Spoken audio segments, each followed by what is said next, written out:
just a lot of people. I'd like to say thank you to Calistoga Speedway and the Hall of Fame. This is such an honor to be up here. You know, my dad was the showman. I was just a kid named Worm that turned some wrenches behind the car. And that was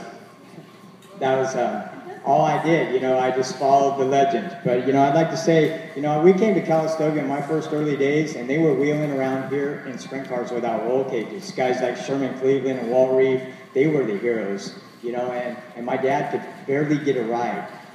He had ran West Capitol in super modifieds and DCRA midgets, and he would come up to Calistoga trying to land a ride, and no one would really give him a ride. And then finally, Ray Smith gave him a ride, Don Snow gave him a ride, and he actually won his first race in Don Snow's Black 15 car.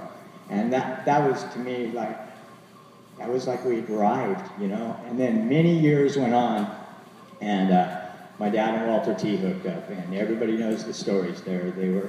They were almost unbeatable at years, and it was a great deal. I'm sure my sister would like to say something.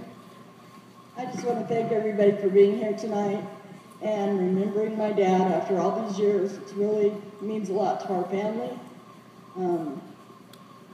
This is the place he loved to race at, and this is the place that took his life. And I think that Gary Patterson would have wanted to go out that way.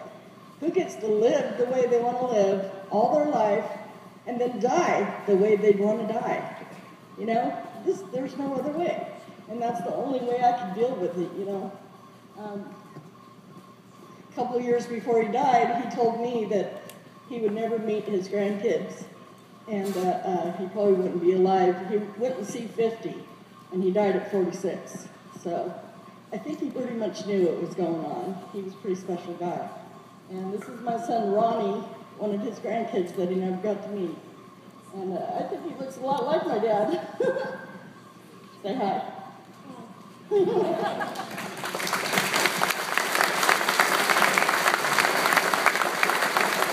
I'd like to take a moment to call somebody up that I know that is kind of overlooked in my dad's career, and that's Hans Paulson.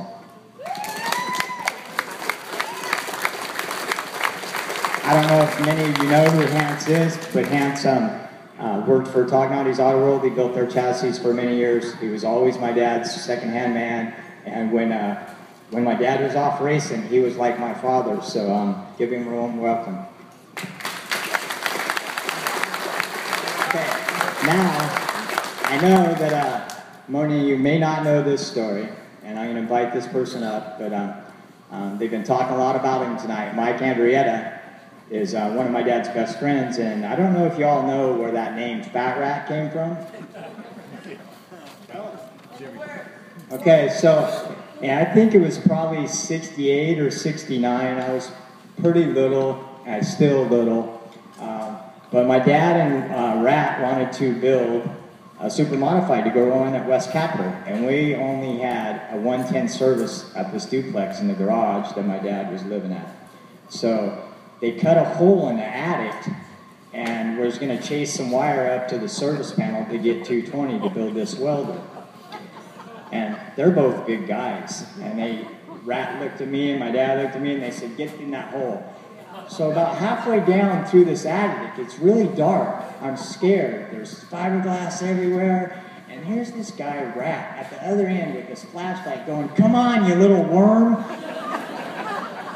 And I'm like, "A worm?" And my dad says, "Just call him a damn rat." And I said, "No, he's a damn fat rat."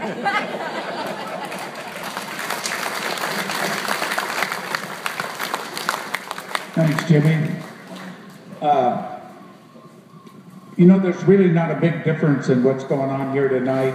I realize it's amazing when Teresa said that Gary passed in 1983. To me, it seems like it was yesterday.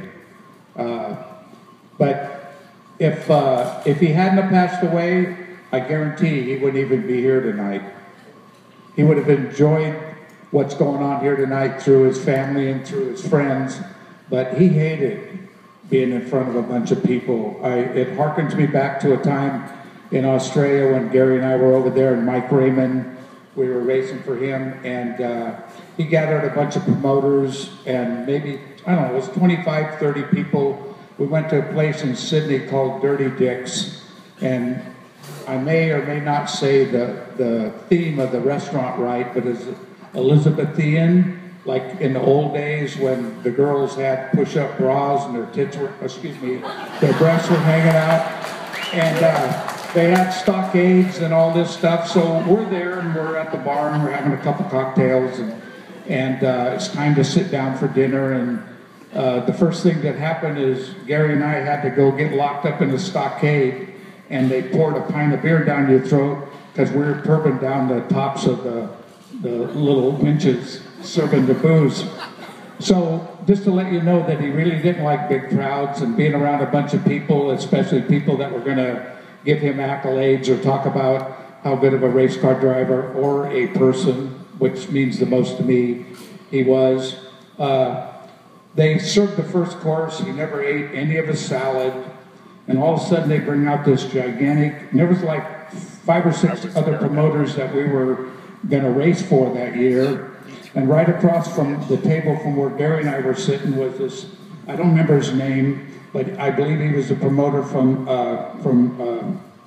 Gary Hoffman. Christchurch or wherever. Gary Hoffman. Gary Hoffman, yeah. He had a beautiful, so I'm glad you're here, Sills, because you back up my story, but he had a beautiful red sweater on, and Gary's going to me, come on, Rat, let's get the hell out of here. And I go, what for? We're just getting ready to eat. I don't want to be around all these people.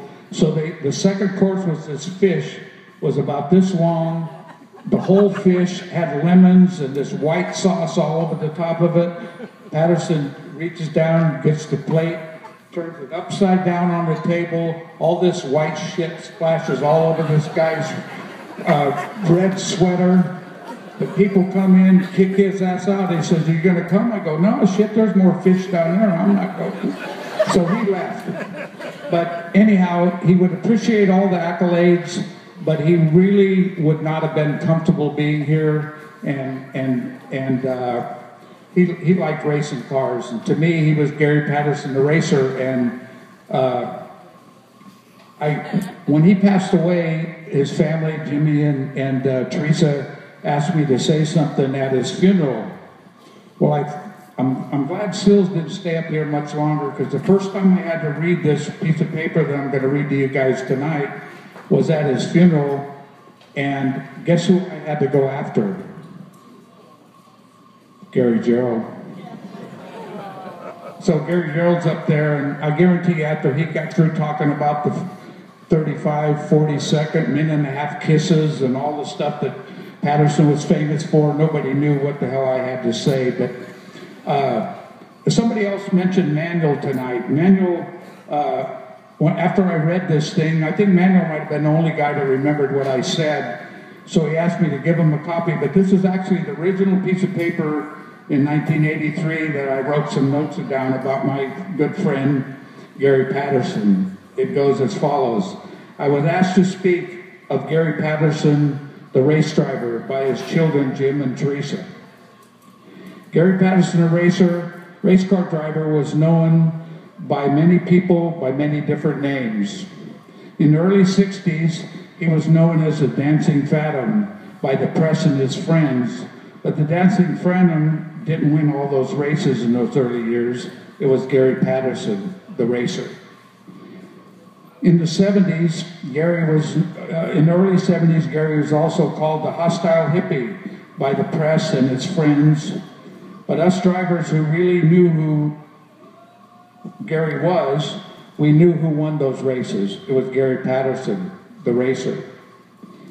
In the 70s, yet another name, the preacher.